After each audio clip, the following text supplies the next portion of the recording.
morning. Hello. Hi.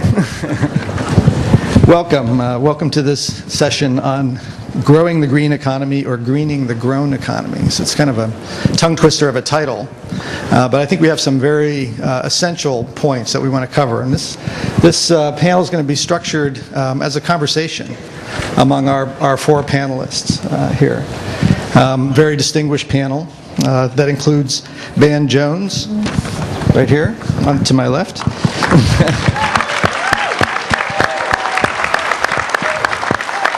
Author of The Green Collar Economy. Mindy Lubber is the president of Ceres.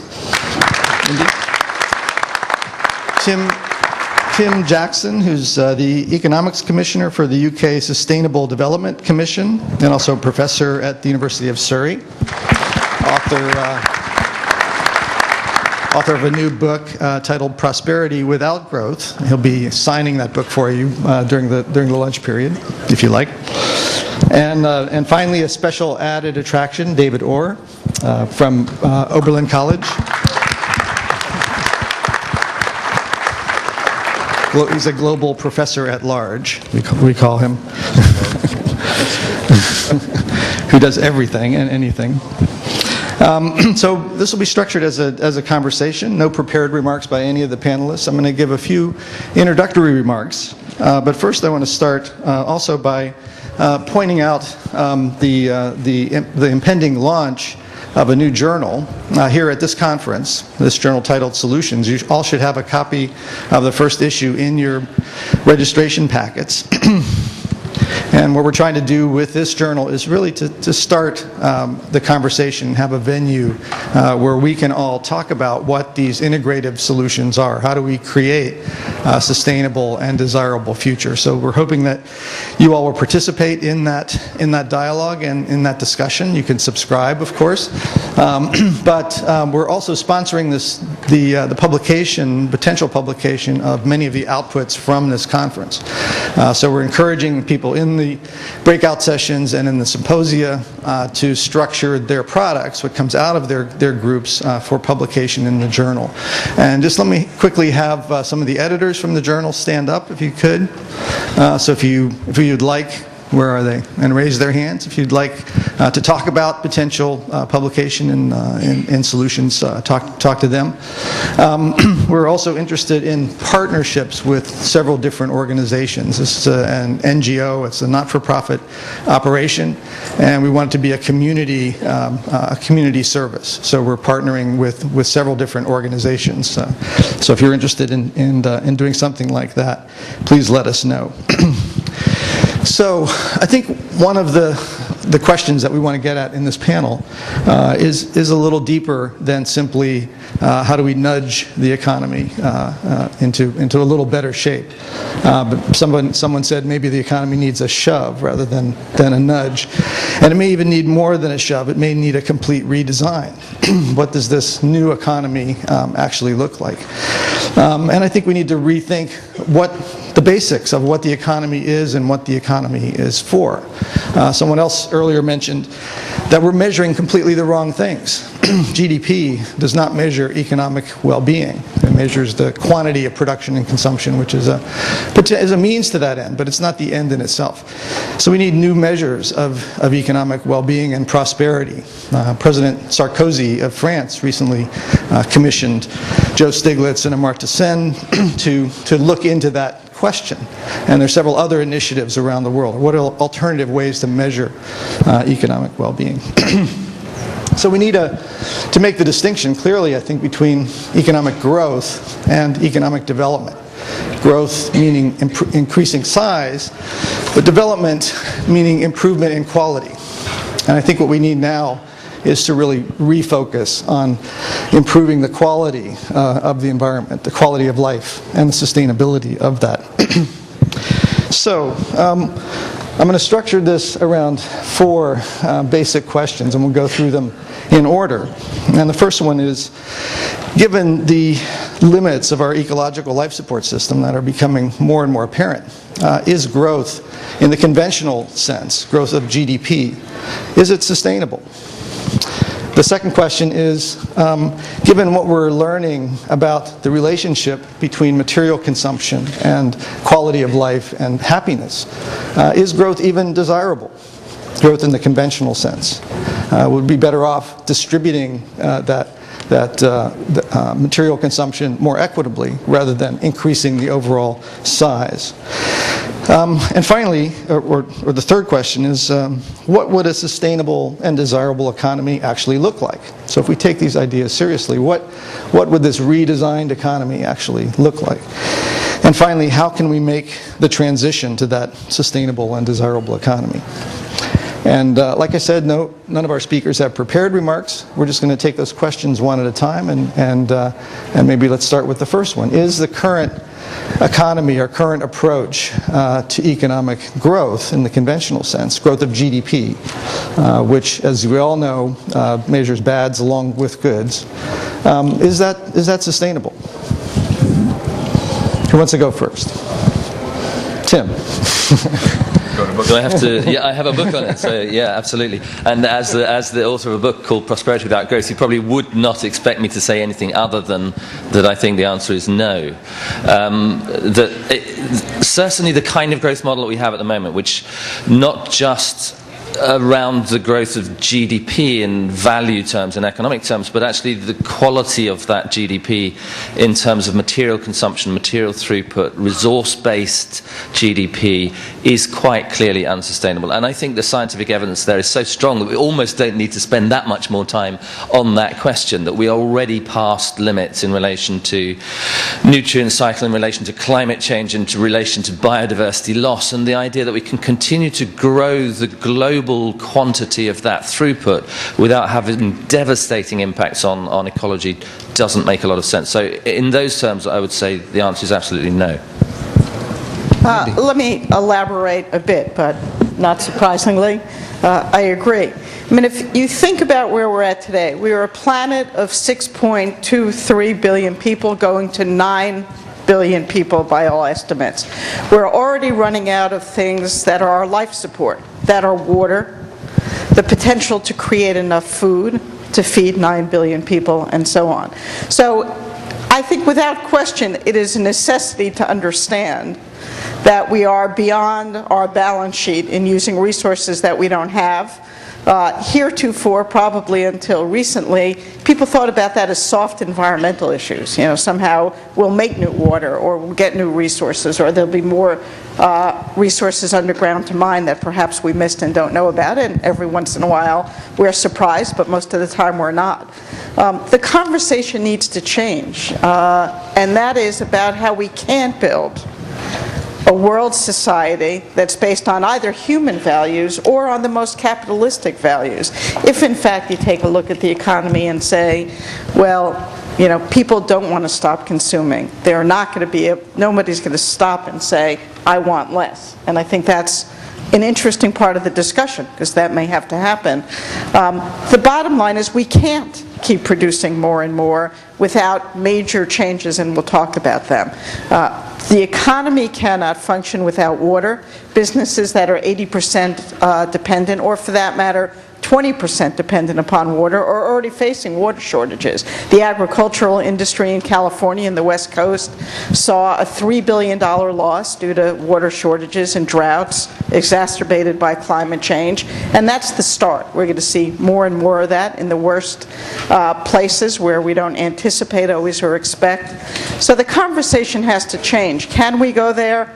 I think the world thermometer is telling us we have no choice but to think about how to build a life economy in a different way, and not necessarily a bad way. And that's what we'll talk about some more. Great. We have 2 no's so far. Well, let me make it 3. One of the defining moments, I think, in modern history was Alan Greenspan's note a little more than a year ago, October of 2008, that he had found some flaws in his model. And the growth economy that we had, it isn't as if we've been growing and paying the bills. It's that we were growing and pushing the bills off to other people. So we were pushing a bow wave of ecological debt to the future, or offloading it on other people around the world. So it isn't as if we have a growth, no growth situation. It's not quite that simple. We weren't growing honestly. And Alan Greenspan's flaw is huge. And we now know that with all the analysis about the economy and the economic collapse of 2008, that we were never as rich as we thought we were. And then these questions that Bob asked are linked. The second question, is it desirable, which is, I think, is we ought to get to quickly, is a real issue. Growth wasn't doing, even flawed, dishonest growth wasn't doing what it was purported to do. It wasn't really adding to life satisfaction and quality of life. And beyond some point, which I think I agree with Tim and Mindy, that we've passed that point long ago. So my vote is, third vote, no. Yes, and by alternative measures of economic well-being, like the genuine progress indicator, we've actually not been growing, we've not been improving the economy. These are measures that incorporate the externalities that Secretary Jackson was talking about. We haven't been improving our quality of life since 1975. So we've been in a quality of life recession since 1975 and haven't really adequately realized that. How do we turn that around? Vance. Well, first of all, this particular conversation is not new, and it's not even particularly radical. My political hero was Bobby Kennedy. And Bobby Kennedy, one of his great quotes in critiquing the GNP, and he says, you know, when somebody gets sick and goes to the doctor, that adds to the GNP, but you know, we can't, we can measure anything except what matters the most. And so this disquiet with the consumerism and the growth orientation has a very long history in our country. It's becoming more and more important that we deal with it now because of these ecological limits that we're running up against. I do want to complicate the question a little bit, because for billions of people in the world, we've got to get their consumption up to a dignified level, even as we bring other people's consumption down to a dignified level. And so we've got to figure out a way around that question as we go forward. I think that's a really important point, that a rising tide in the past has not really lifted all boats. It's lifted all yachts and swamped some of the smaller boats. And so we got to figure out how to rectify that problem. Okay, so we have, I think, fairly unanimous agreement on the panel anyway, that growth is not sustainable. Does anyone in the audience think that growth is sustainable in the conventional sense? Just a yes or no. It's political suicide in some ways to argue that growth is a bad thing. One president who tried to argue that was Carter. And okay, there's the political issue, but I think this is not a political question. Maybe repeat her point. Right, she's saying that yes, it may not be sustainable, but it's political suicide to say that it's not sustainable. And I think that's rapidly changing, and especially once one recognizes, as David points out, that what we've been doing, you know, our growth has been illusory in many ways, and so I think it's very important, particularly at this point, to change that discussion and to refocus on what is it that we really want. What does a prosperous, sustainable economy look like? And as Van points out, in some places in the world, that's going to mean, yes, increasing consumption and production. In other places, it may mean actually reduction in consumption and production, but improvement in quality and changing the distribution of that production and consumption. So let's get to the next question then, and this is a direct follow-on. Is growth desirable? Does it actually, fulfill its promise? The idea, especially after World War II, was, and in fact, after World War II, it probably was the main limiting factor in improving quality of life in the U.S. and many other countries, certainly in Western Europe. But those things have changed. Times have changed, and material consumption is probably not the limiting factor in many countries now. It's more our natural capital assets, our climate, our environment, our social capital assets, things that are not included in GDP, but should be included in better comprehensive measures of well-being. Can we talk a little bit about that? Is growth desirable, and if not, what would be? Tim, you want to go first? Maybe I can just pick up also the point about political suicide, since I know a little bit about that. Prosperity Without Growth started its life actually as a report by the UK Sustainable Development Commission, and the Commission is an advisory body to the UK government. So our primary audience for the report was in fact the UK government, and I have to say that it wasn't the most welcomed report that we had ever produced as a commission. It didn't help, of course, that we launched the report on the week in the beginning of April last year, when Gordon Brown had invited the G20 leaders to London to discuss, guess what, kickstarting the growth economy. So we didn't do ourselves any favours in those regards. But I think what happened afterwards, in terms of the enormous appeal that report had, persuaded the government, in fact, that there was a political conversation to be had. And one of the reasons it did that, and I think it's very, very important to do, is to understand why it's political suicide to talk about a non-growth based economy. And so when you ask the question, is growth desirable, I would have to say, and this is slightly paradoxical given the answer to my previous question, in two key respects, absolutely yes, growth is desirable. And what are those two respects? The first is the one that Van has already mentioned, that income growth in the poorest nations is absolutely essential. That there are places where growth actually is a good thing and will remain a good thing for some time to come.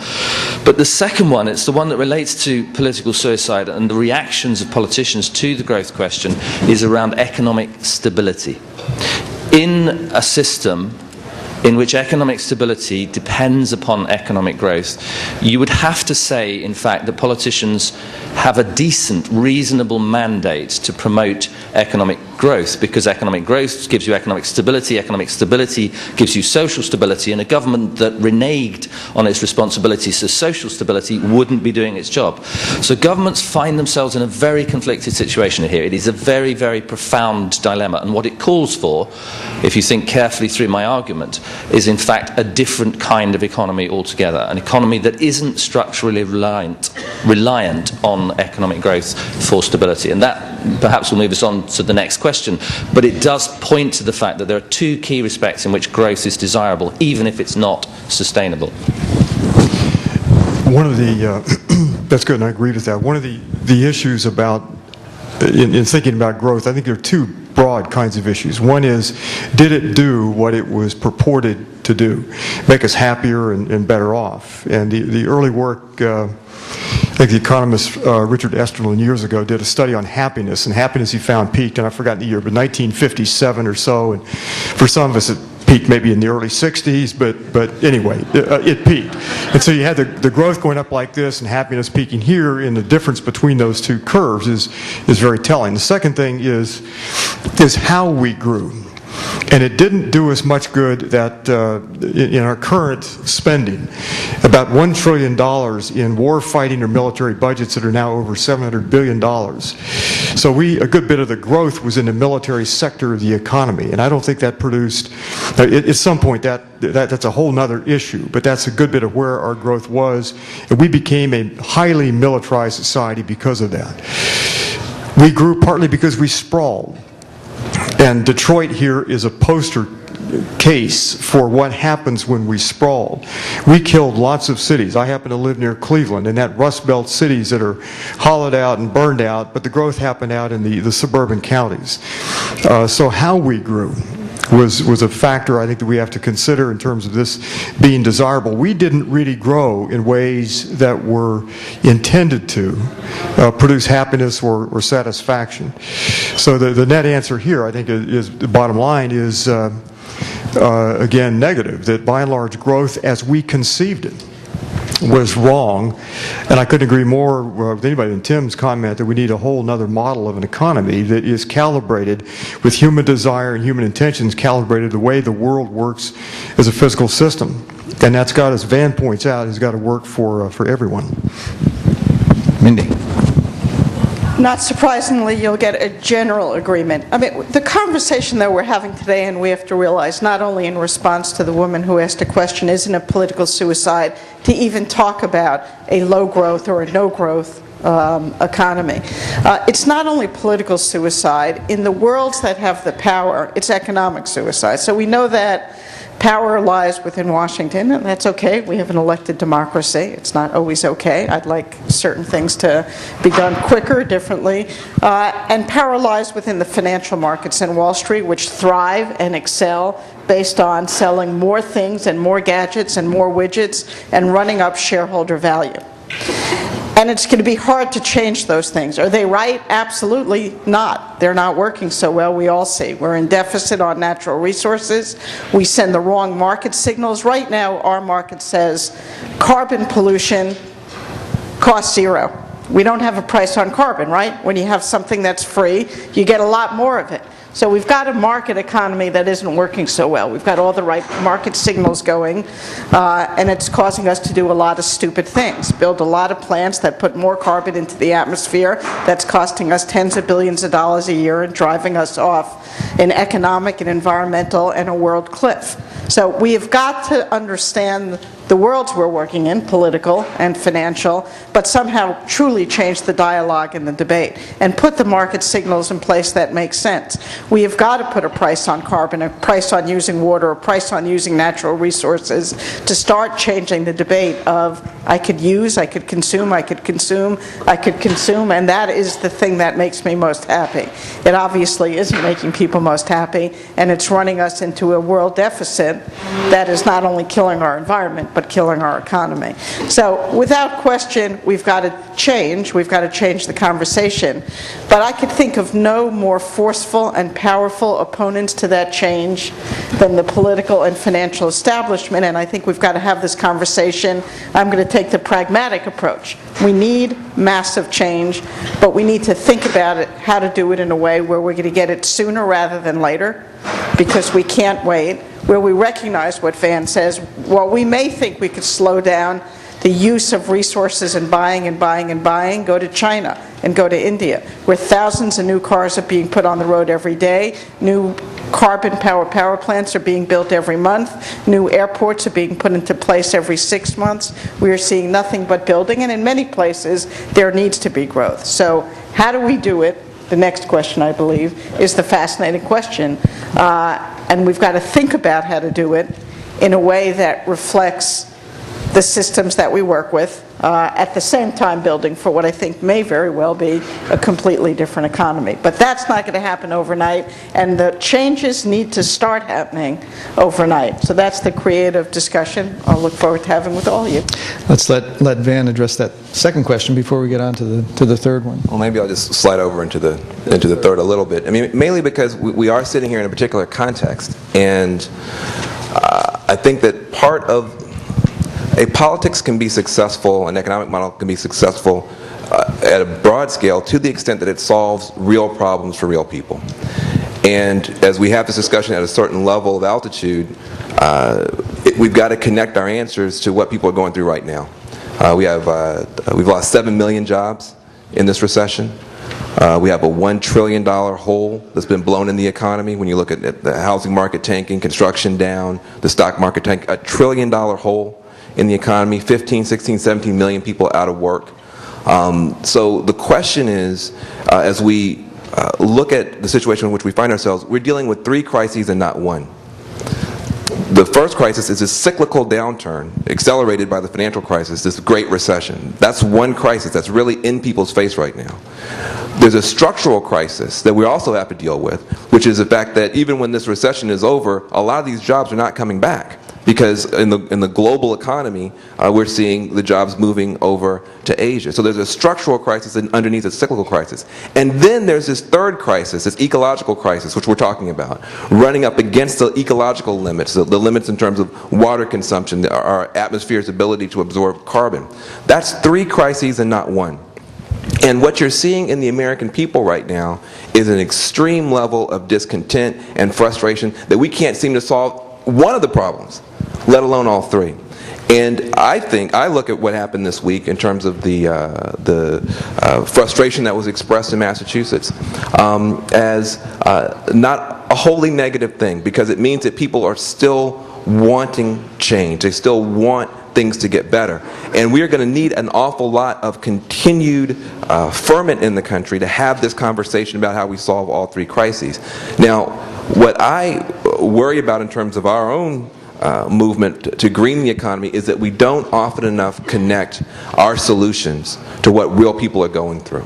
And in the short term transition, which is one of the things we're going to get to, I'll talk about that when we get to it. But the good news is that we actually, in this room, in your companies, in your hearts, in your networks, in your Rolodexes, we actually do have a good share of the solutions for all three crises.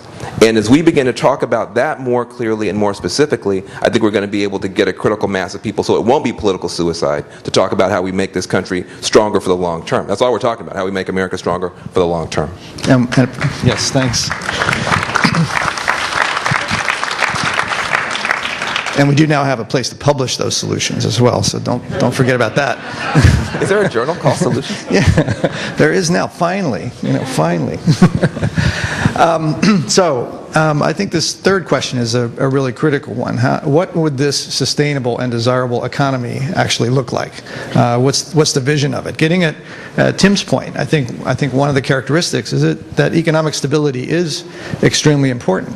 But I would argue that our current growth economy is not economically stable. I mean, those days are gone.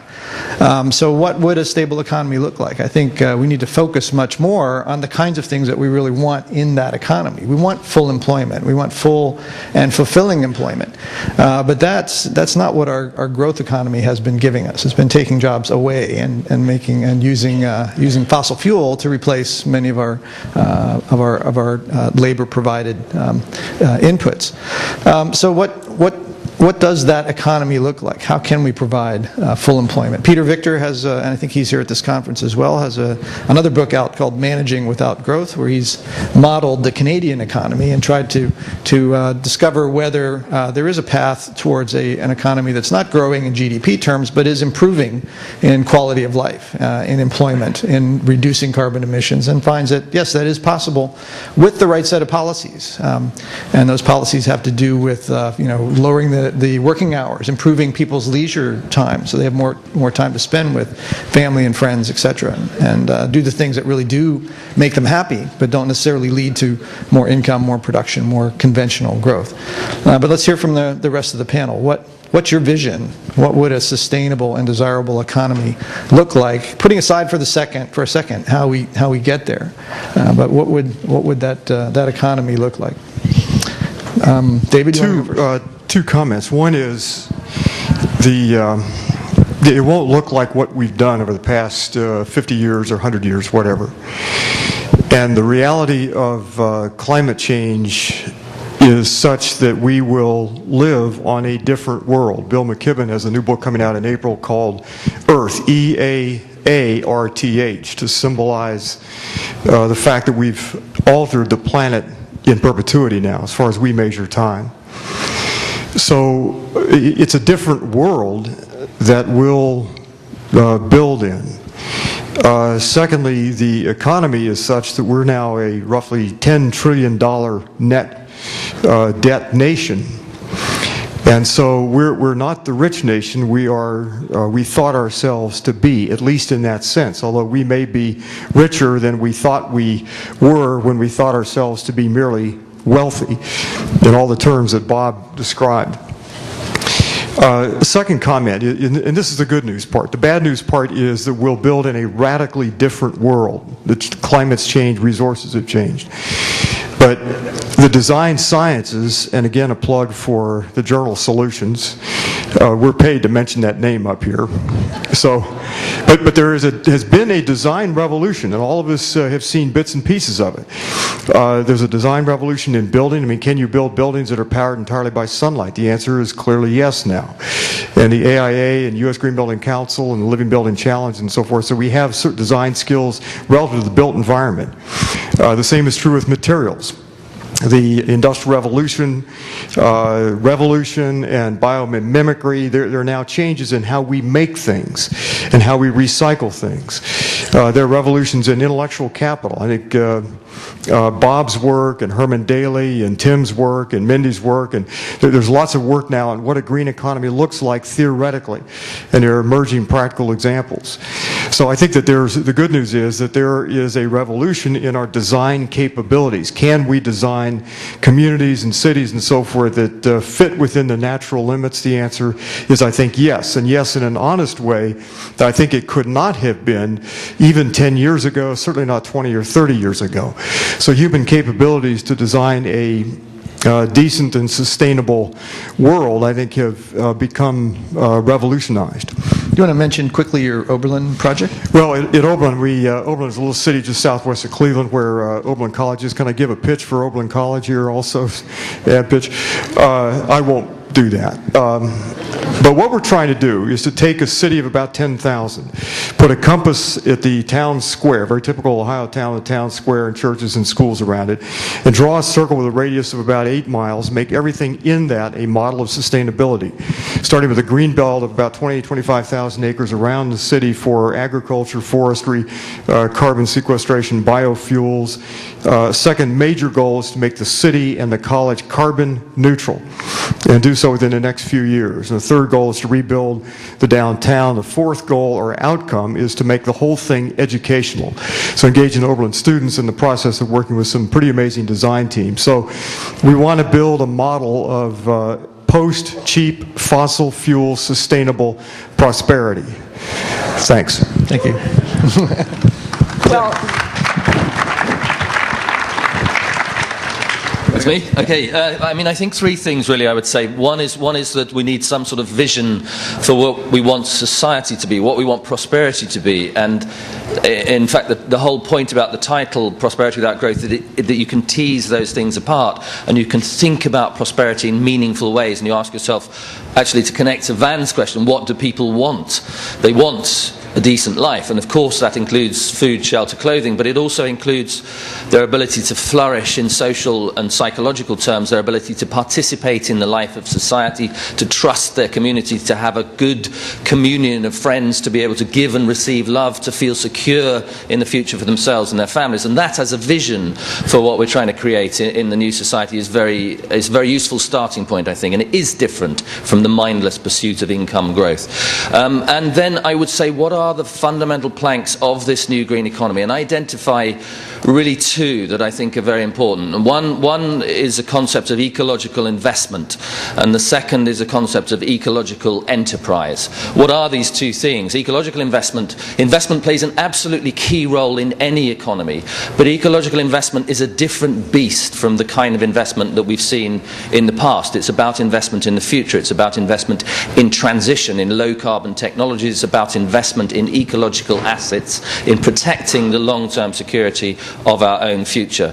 Ecological enterprise, to me, takes enterprise in a different place. It goes a little bit to the question that Peter Burgess asked from the floor when Chad was talking earlier this morning, and his point, a really, really well-made point, is that instead of profit as the basis for entrepreneurial activity, why are we not thinking about returns in a broader social and ecological sense? And why are we not measuring the ecological and social returns of our investments? And to me, that concept of ecological enterprise and that different sense of measuring what enterprise provides is a really important one. And I would say also that we have already a kind of blueprint for ecological enterprise in ideas of community-based social enterprise, which have that at their core, that their entrepreneurial activity is dedicated to providing the means for a good life and supporting the community in which they're embedded.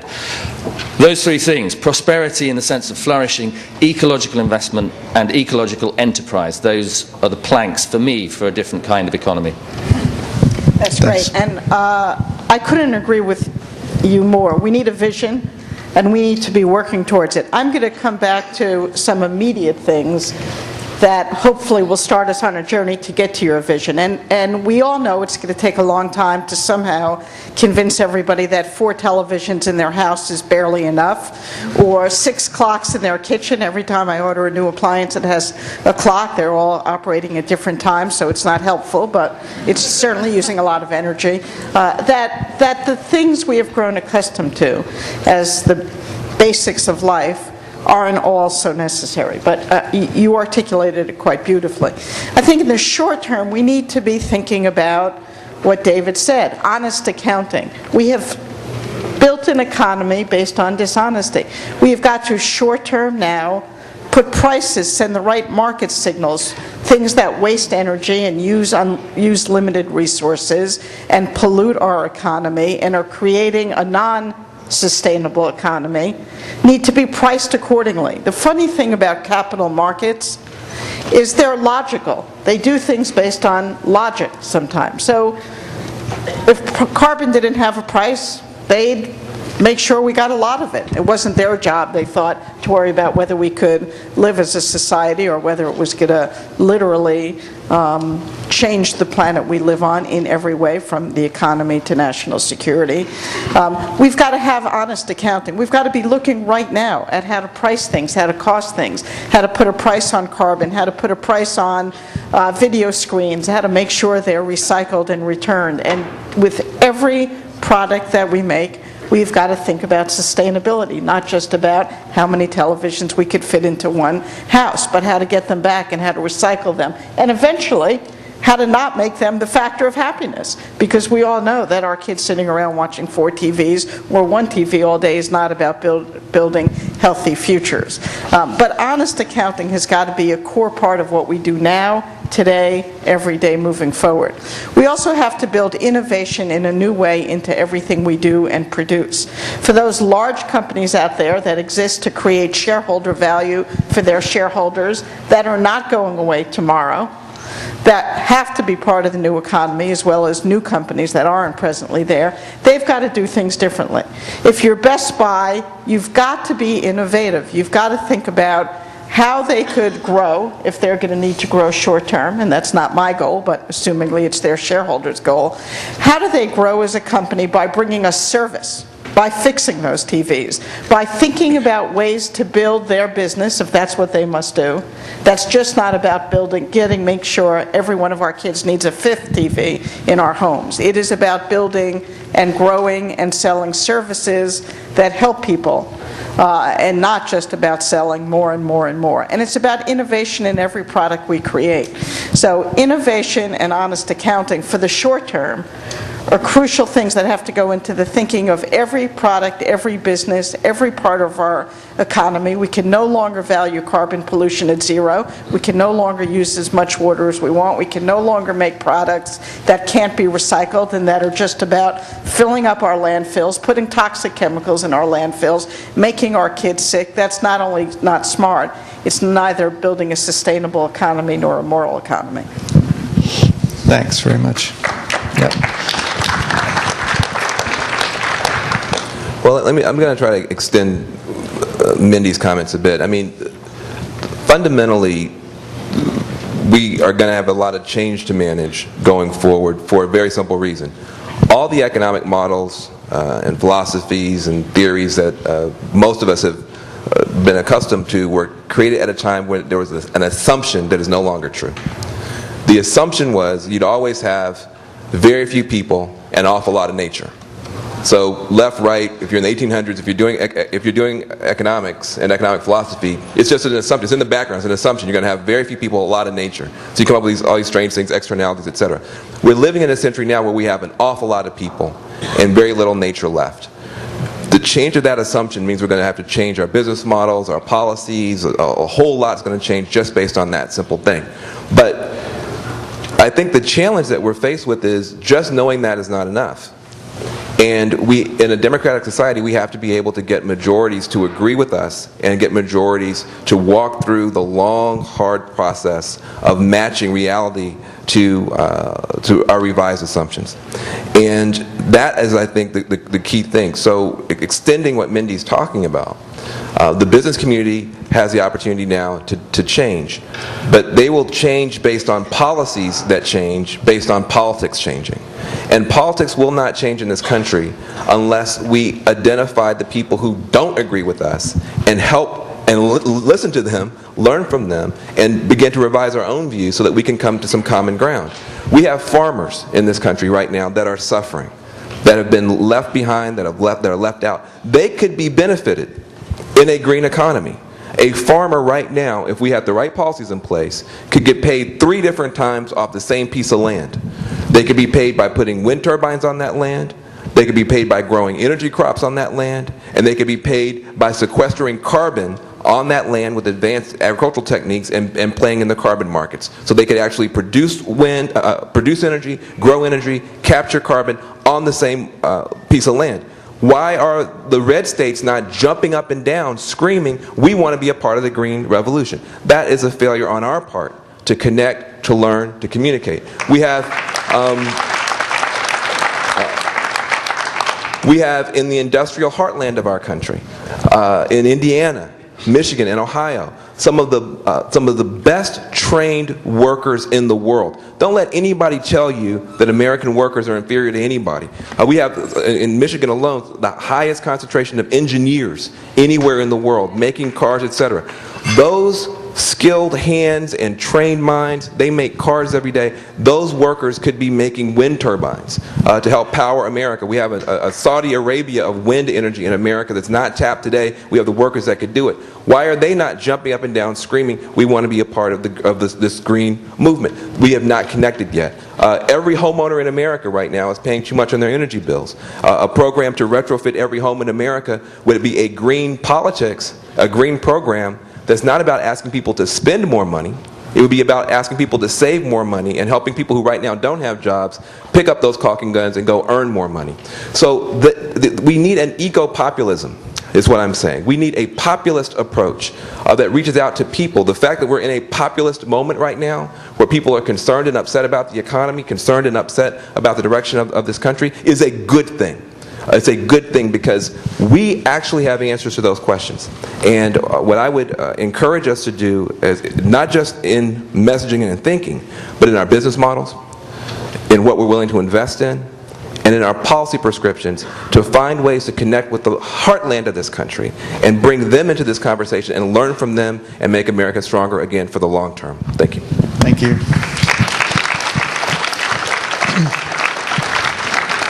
Did I mention that we now have a new journal where we can publish some and communicate some of these answers?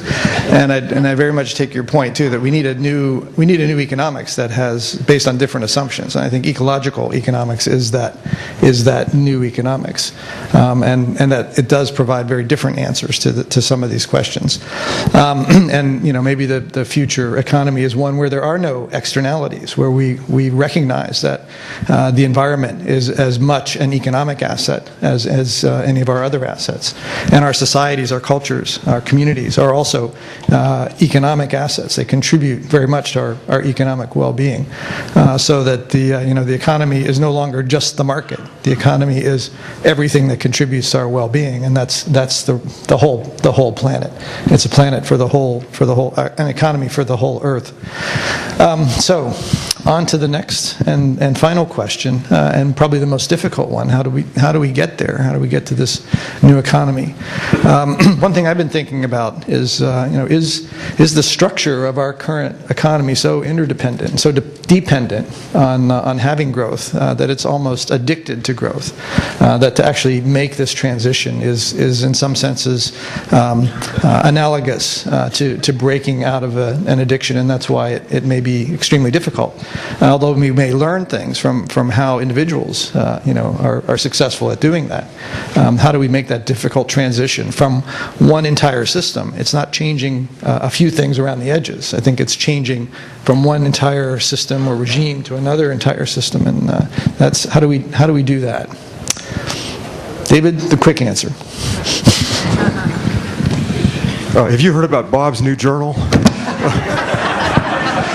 A couple of comments. The word sustainability, which is we drop like confetti at a Wall Street parade. And truth of the matter is, no one really knows what sustainable living is, except Amory Lovins, and he's not going to tell. It's a complicated thing. It's a long journey, and it is rather like if you were talking about, say, the Enlightenment about 1740 in Paris. People would have known what you were talking about. But there were letters going from Diderot to Montesquieu, and eventually there's Tom Jefferson in a hotel room in Philadelphia in 1776. And the Enlightenment began to unfold in ways that people then couldn't understand. By talking about human longevity and the durability of the human enterprise, we've entered a huge conversation about things that we can't even begin to imagine. They're philosophical and they're practical. The last couple of years been involved in something called the President's Climate Action Plan with Bill Becker and some of you in the room, and Bob's been a part of that. And we've now are working on a project in Appalachia. So if sustainability doesn't work in the coal fields, forget it. It won't work anywhere. So we've got to deal with issues of resource extraction at the point where they're the worst, and not just in Appalachia, but around the world. So in communities that are now being leveled in a process called mountaintop removal, we got sustainability has to mean something in places like this. And also in Detroit. If you haven't been to Detroit lately, put it on your itinerary. You need to go to Detroit. Final comment is this. In the Oberlin Project, we're visual creatures. We believe what we see, touch, feel, experience. And this abstraction of sustainability will remain pretty much an abstraction until we build models where it really works and people can see it and touch it and feel it and experience it. So the attempt that we're making in Oberlin, and I've got to report at this point with a lot of success, is to build a working model of sustainability that includes everybody in the community. It's not just driven by the college, it's a community enterprise. We've got farmers and young people trying to start forestry enterprises and downtown developers and business people, but I think until we build working models, it will be an abstraction for all the reasons that Van mentions. It's got to be something that people can see and touch, feel, experience. And so I think the challenge for all of us in the room that are trying to move the sustainability agenda, whatever you think that might be, is to begin to make this real. At the federal level, there are certainly obviously things that need to happen, and people in much better position than I am can describe those. But this has got to become the default setting, not an occasional outcome. And to make it a default setting, it has to be real and tangible for people. Thanks. Thank you. Tim. Yeah, I'm always a little bit puzzled by this question, and I'll tell you why. Because I mean, as an advisory body to a government, the standard response to almost anything you say is, "But yes, but what do I do on Monday?" And it's why it's surprising, I think, is because in many of the contexts like this, and certainly in the context of our report to the UK government earlier last year, we provided with them a whole long list of things that could be done on Monday, or possibly even before that, over the weekend, if they dedicate a little bit of creative time to it. And they included, of course, the things that Mindy's talked about getting the prices right. They talked about the needs to invest in low carbon infrastructures. They talked about the need to measure what matters, to get accounting processes right, to shift the national accounts to a place where we were measuring the right thing. They talked about establishing the ecological limits and integrating into the way that the economy works. They talked about the building of social capital, the building of communities to see their own visions, not for us. And I agree with David's point, it's really important to have those concrete visions, but they're not necessarily ones that we can or should impose on people. They're things that need to come from the grassroots up. They need to come from the way in which people envisage their own change processes. And there are ways in which governments can facilitate and to lead all of that. I thought Lisa Jackson's speech earlier was absolutely terrific in the sense of providing a vision of committed government and committed policy to a particular kind of change. I thought that was absolutely terrific, and we need more of that. We need more of that commitment, political leadership and political commitment to change.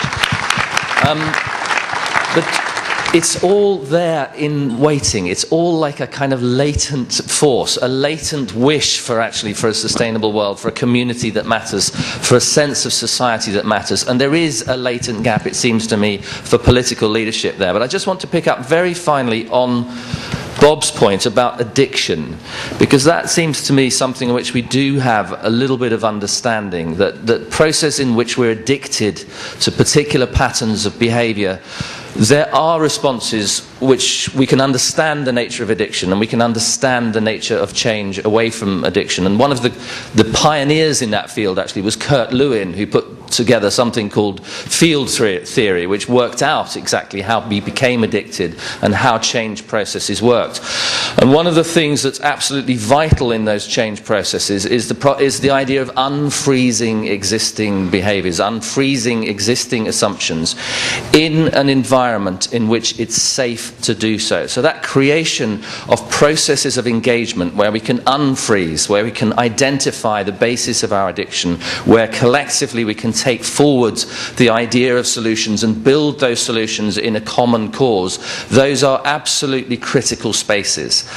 And to my mind, I think that's why this discussion here in this city is absolutely vital as a starting place for that. What I would like to see is that cascading out, that discussion, the creation of spaces for change at every level.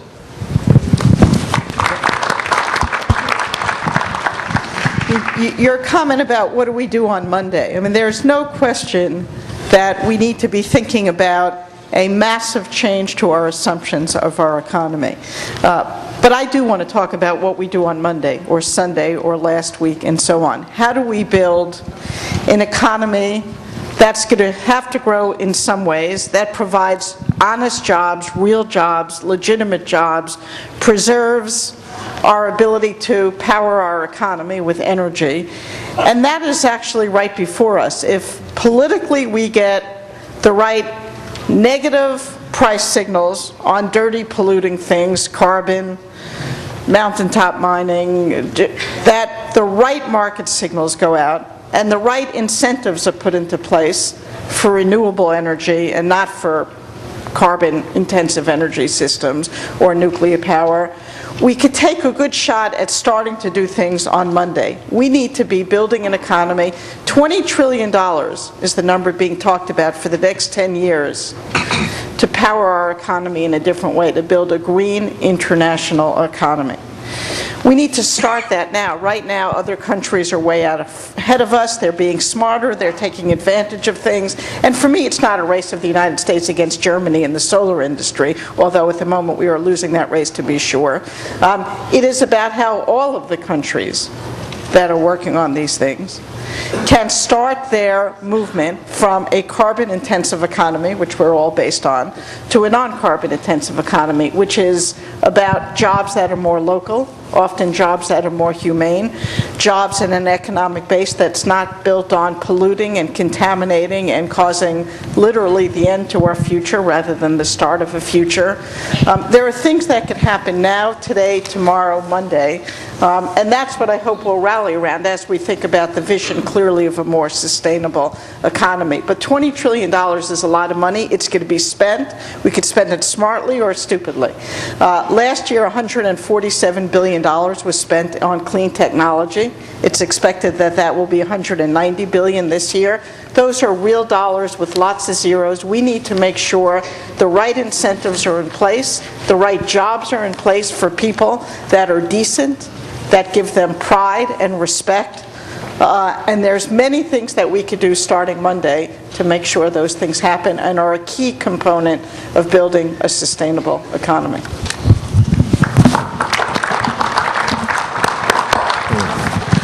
Well, I want to talk about something we haven't talked about directly, but it's touched on. You mentioned this question of making these adjustments from a place of safety. I assume you mean not from a place of being afraid somebody's going to shoot you, right? Not physical safety, but psychological safety, spiritual safety. There's a dimension of this that we don't touch on enough, which is about values and about spirit. And often when we talk about the kinds of change that we are embracing, I bet everybody in here psychologically has a profile. Change is a good thing. When you hear change, you say, good. I want you to know there's the other half of our country, when they hear change, they think, why, where? And it's an alarming thing. Some of us ran around a long time talking about change, thinking we were making friends. Little did we know. And we have to be able to talk about the continuity as well. What will be continuing from the wisdom of our grandparents and our parents and ourselves and what we're imparting to our children. And there are things in this green economy that are actually quite old.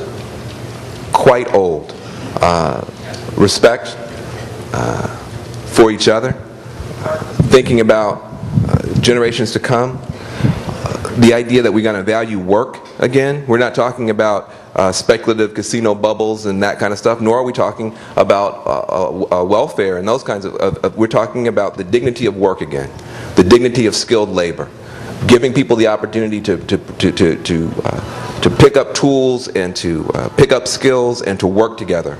We're talking about the value of enterprise, not entitlements. We're talking about enterprise as a response to the challenges of poverty.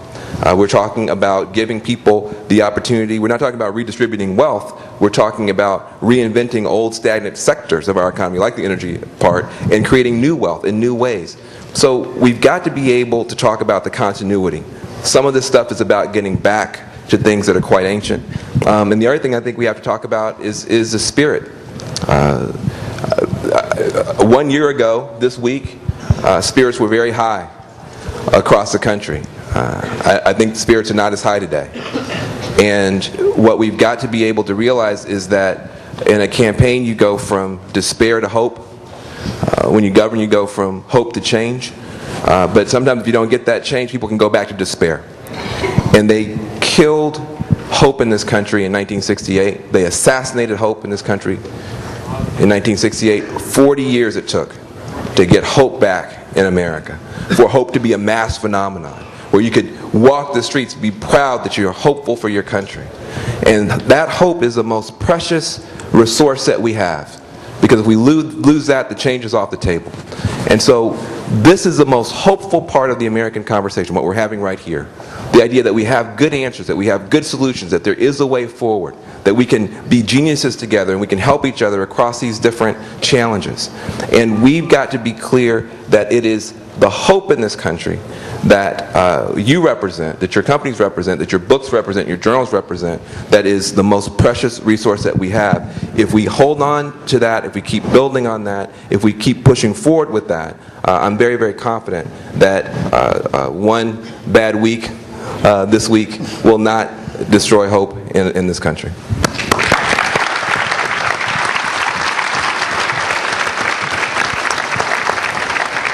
It reminds me of the old joke about how many psychiatrists it takes to change a light bulb. Of course, from incandescent to to fluorescent. And the answer is only one, but the light bulb has to really want to change. And I think that's a theme that's been running through all of this. I've been reading some of the literature on addiction recently, and one of the first things they say is the worst possible thing you could do with an addict is to confront them directly with how bad they are, how bad a person they are. They have to change immediately, etc. Seems to me like that's exactly what the environmental movement has been saying to society for quite a long time.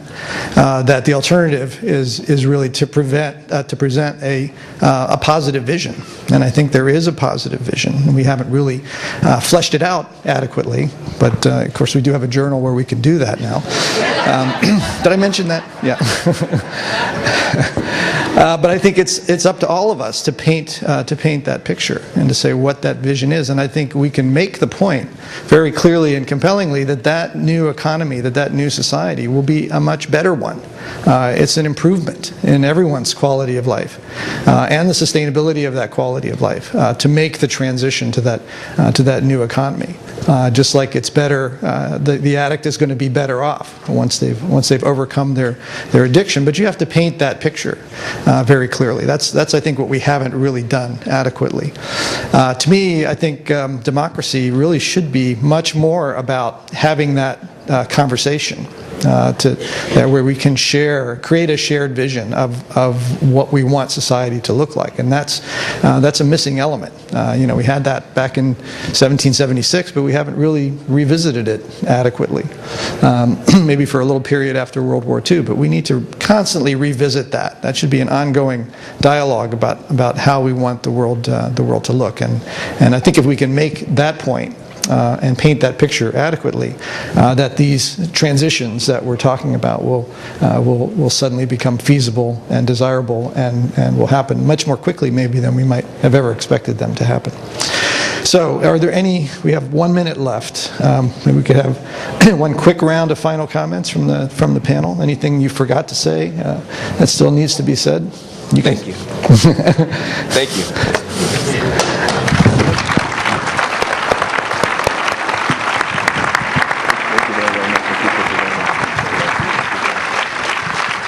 Yes, thank you all.